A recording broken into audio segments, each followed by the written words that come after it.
Halo, selamat pagi teman-teman semuanya. Ya, sampai jumpa lagi sama Teh Lina di sini ya di kamar Teh Lina dan aduh, nggak apa-apa ya Teh Lina, mohon maaf nih sambil dandan ya. Selamat pagi dan hari ini Teh Lina mau sharing atau bercerita tentang pengalaman horor lagu teman-teman ya. Jadi Teh Lina tuh hampir sebulan mah pastilah, sebulan sekali, sebulan dua kali mengantar anak Teh Lina nya, karena dia ya itu senang nyanyi gitunya. Oke nya. Jadi ada yang nanyain cerita horor ya tentang di mana di Jepang itu ada nggak teh cenah jurig cenah gitu nya. Nah ya, jadi Teh Lina mau cerita tentang pengalaman horor di Jepang ya. Selama Teh Lina di Jepang tuh udah 23 tahun ya. Jadi kejadian ini tuh ya teman-teman, anak Teh Lina yang kedua sekarang dia umur 18 tahun ya. Jadi waktu umur 3 tahun tuh cowok ya anak Teh Lina tuh. Jadi dia tuh ada gejala apa ya di sini nah tuh apa ada benjolan gitu ya sama dokter ya ke rumah sakit gitu ada apa benjolan, dan benjolan itu harus dioperasi gitu, kecil sih benjolannya gitu ya, tapi alhamdulillah bukan benjolan yang berbahaya ya, jadi tapi itu harus dibuang gitu, dioperasi gitunya. Tah Teh Lina tuh waktu itu anak Teh Lina tuh umur 3 tahun ya teman-teman ya. Jadi Teh Lina teh masuk rumah sakitnya nya anak Teh Lina tuh. Kan Teh Lina maknya gitu ya kan, kalau anak kecil nggak bisa di apa masuk rumah sakit sendiri gitu ya. Jadi otomatis emaknya juga ngikut gitu ya. Jadi Teh Lina tuh bareng apa itu teh masuk rumah sakitnya. Tah, masuk rumah sakit ya tuh dia tuh kita tuh kebetulan di naonnya di bangunan yang baru gitu ya. Jadi si rumah sakit itu kan luas gitu ya. Jadi dia ada bangunan yang baru dan di kamar juga itu baru kelihatannya. Jadi ada apa itu teh nurse station ya, tempat perawat yang apa ya atau desknya gitu kan. Ada tempat ngumpul-ngumpul perawatnya gitu kan, di kayak di lorong-lorong gitu teh gitu ya. Dan tempat itu tuh baru gitu. Jadi kamarnya juga baru gitu. Nggak tahu berapa tahun, nggak tahu si Telina, cuman dia baru masih sepi gitunya. Dan anak Teh Lina sama anak Teh Lina tuh jadi di kamar apa ya, kalau kita mau kayak kamar privat gitu sendiri gitunya di kamar itu, jadi nggak share room gitunya. Tah terus kan aduh jadi yang serinya ya.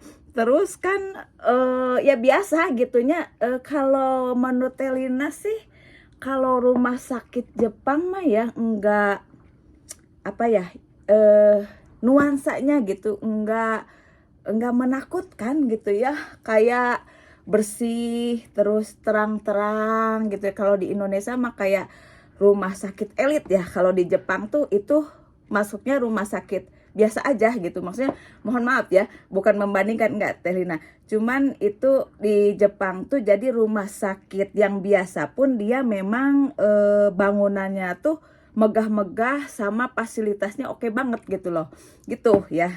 Rumah sakit biasa itu di Jepang tuh gitunya. Dan Teh Lina tuh juga begitu. Jadi apa ya, suasana atau keadaan rumah sakit di Jepang tuh kalau menurut Teh Lina tidak seram gitunya. Apa yang di image Teh Lina itu gitunya gitu. Jadi ya biasa aja gitu, mondok-mondok aja biasa gitu Teh Lina tuh ya. Nah terus suatu hari, terus kan kita tuh apa itu teh nginep di rumah sakit kan berapa hari gitu ya. Jadi Teh Lina suka ngajak anak Teh Lina tuh jalan-jalan ya, maksudnya jalan-jalan sekitaran rumah sakit gitu ya, gedung rumah sakit kalau pagi-pagi, karena kita beberapa hari tapi dia masih sehat ya, nggak ada panas atau apa, cuma ini doang gitu, jadi dia masih bisa sehat aja gitu, jalan-jalan kayak gitu di dalam rumah sakit gitunya. Dan terus Teh Lina tuh yang jadi yang jadi keheranan gitulah. Jadi setiap buka pintu kamar ya pintu kamar kita gitu ya, jadi si anak Teh Lina tuh suka buka pintu gitu. Jadi ngeliatin ke depan gitu, kayak ada orang yang berdiri di sono gitu gitu nya, dibuka ngeliat aja gitu nya. Nah itu tiap kali keluar dari kamar tiap pagi kan Teh Lina ngajak jalan-jalan dia tiap pagi gitu ya. Jadi tiap pagi keluar kamar dia tuh suka buka pintu ngeliat gitu kan ke depan gitu ya. Teh Lina tuh rada teg gitu. Ah ini kayaknya ada apa gitu ya. Tapi gimana ya, nggak ngerasa takut gitu ya, enggak gitu, asa ya mungkin ada gitu ya, gitu aja gitu. Jadi nggak ngeganggu, nggak apa lagi gitunya gitu, karena si lorong-lorong rumah sakit itu tuh memang sepi karena dia baru gitu si bangunannya. Jadi nggak jarang orang yang lalu lalang ke daerah di depan kamar Teh Lina itu gitu ya.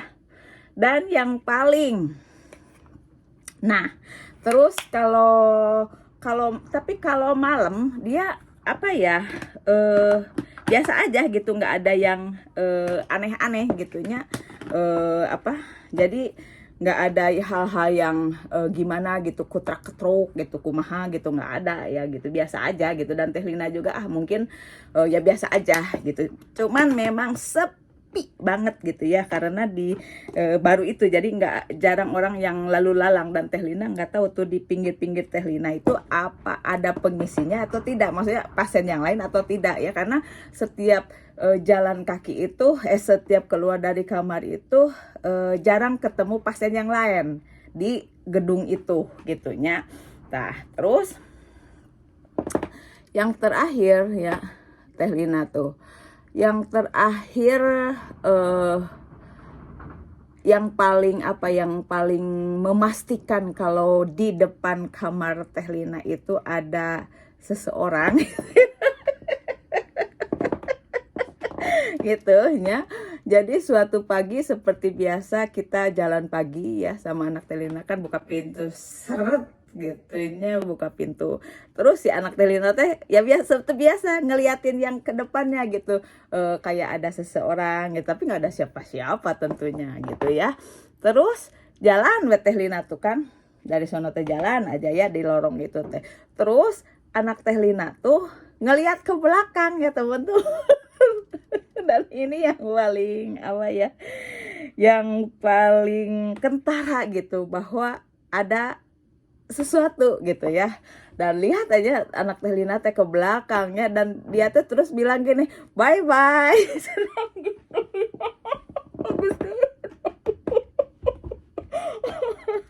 Gitu teman-teman, padahal di belakang itu tidak ada siapa-siapa gitu ya.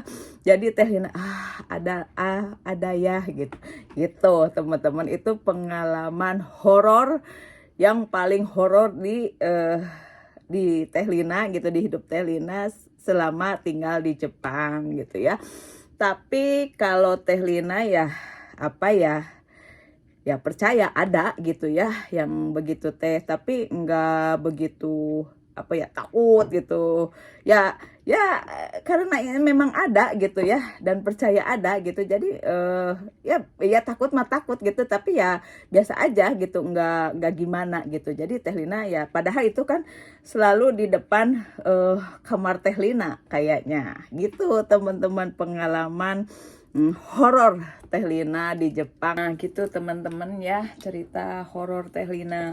Dan memang di Jepang itu ya suka ada cerita gitu ya. Kalau sering nggak tahu ya Teh Lina, suka diceritakan kalau kadang apa ya, di mansion apa apartemen yang kita sewa itu kadang ada kejadian-kejadian yang begitulah ya. Tapi mungkin tidak hanya di Jepang saja ya, di seluruh dunia juga apa ya, cerita-cerita kayak begini tuh ada gitu ya. Tapi kalau di Jepang memang apa ya, biasanya apa ya, kalau istilahnya mah itu teh pudosang tuh developer gitu ya, yang tukang nyewain properti gitu, tukang properti gitunya, yang suka nyewain apartemen atau mansion. Kalau misalnya ada apa ya, mansion atau apartemen yang tadinya bekas kejadian bunuh diri kayak gitu, biasanya mereka memberitahukan ya, dan biasanya harganya dimurahin gitu ya, seperti itu biasanya, tapi begitu gitu. Tapi memang suka dengar sih cerita-cerita apa ya, di mansion apa di apartemen apa di rumah-rumah yang disewakan yang tadinya bekas ya yang begitu gitu ya. Jadi gitu teman-teman, cerita horor ya, cerita horor di Jepang, pengalaman Teh Lina pertama kali. Tapi apa ya, sekarang mah ngerasa ya ada gitu Teh Lina, dan percaya itu ada gitu ya. Jadi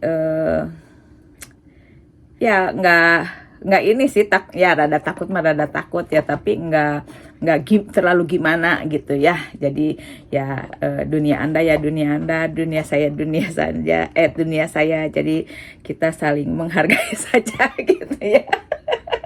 Tidak usah saling mengganggu gitu ya. Jadi Teh Lina juga waktu di rumah sakit itu begitu. Jadi kalau malam harinya gitu ya, tahu kan ada di sono gitu, karena geliat anak Teh Lina seperti itu. Tapi Teh Lina apa ya gitu dalam hati ya, ya dunia Anda ya dunia Anda, dunia saya ya dunia saya saja gitu. Jadi mohon jangan saling mengganggu gitu aja ya Teh Lina gitu teman-teman tuh. Oh ya, terus kalau di Jepang tuh kalau ini mah tergantung pribadinya ya. Tapi kalau Teh Lina kalau di Jepang tuh misalnya kalau lewat kuburan kayak gitu, kalau di Jepang tuh nggak terlalu takut gimana ya, perasaan apa beda negara atau bagaimana Teh Lina juga nggak tahu nih kenapa perasaan kita tuh nggak terlalu gimana gitu ya, gitu teman-teman ya.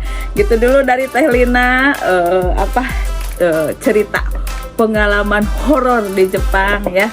Semoga cerita Teh Lina ini bukan nakutin ya, tapi menghibur teman-teman semua dimanapun berada ya. Kalau suka silakan share, silakan like ya, dan subscribe jangan lupa ya. Makasih banyak dan sampai jumpa di vlog berikutnya. Sehat selalu dan jangan lupa harus bahagia ya. Hai.